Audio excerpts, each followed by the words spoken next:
बहुत समय पहले एक हरे भरे जंगल में नीलू नाम का एक छोटा सफ़ेद और फुर्तीला खरगोश रहता था। नीलू बहुत ही होशियार और समझदार था। वह जंगल में सभी जानवरों की मदद करता और सबका प्यारा था। नीलू का सबसे अच्छा दोस्त था चिंटू कछुआ। चिंटू थोड़ा धीरे चलता था, लेकिन उसका दिल बहुत बड़ा था। नीलू और चिंटू रोज़ मिलते, खेलते और एक दूसरे को कहानियाँ सुनाते। एक दिन नीलू और चिंटू जंगल में टहल रहे थे। रास्ते में उन्हें गिल्लू बंदर मिला, जो बहुत शरारती था। गिल्लू बोला, नीलू, चिंटू, क्या तुम दोनों तैयार हो एक रेस के लिए? मैं शर्त लगाता हूँ कि कोई मुझे हरा नहीं सकता। नीलू ने हंसते हुए कहा, रेस मज़ेदार होगी, लेकिन हम रेस क्यों करें? गिल्लू ने कहा, जो जीतेगा वह जंगल का सबसे तेज़ कहलाएगा और हारने वाले को पूरे दिन के लिए विजेता की मदद करनी होगी। नीलू और चिंटू दोनों ने रेस में हिस्सा लेने का फैसला किया। अगले दिन सभी जानवर एक बड़ी खुली जगह पर जमा हो गए। पेड़ पौधे, पक्षी, हाथी, हिरण सभी रेस देखने आए। रेस शुरू हुई। गिल्लू बंदर फटाफट छलांग लगाते हुए सबसे आगे निकल गया।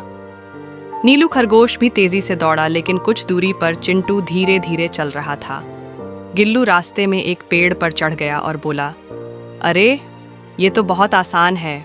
नीलू और चिंटू मुझे कभी नहीं पकड़ पाएंगे। मैं थोड़ी देर आराम कर लेता हूँ।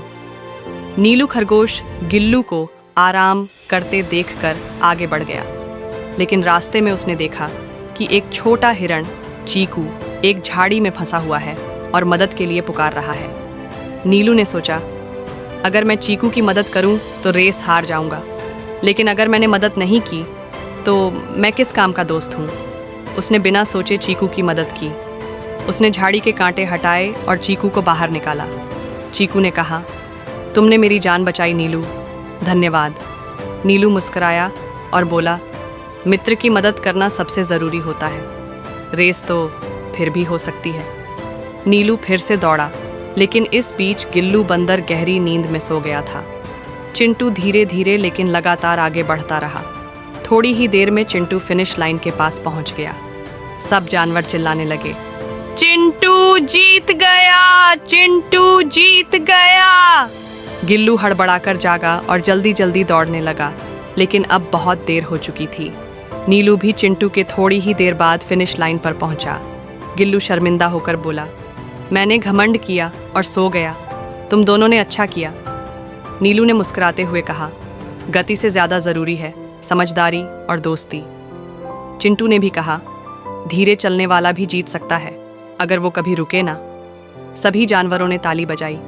उस दिन से जंगल में एक नई सीख फैल गई।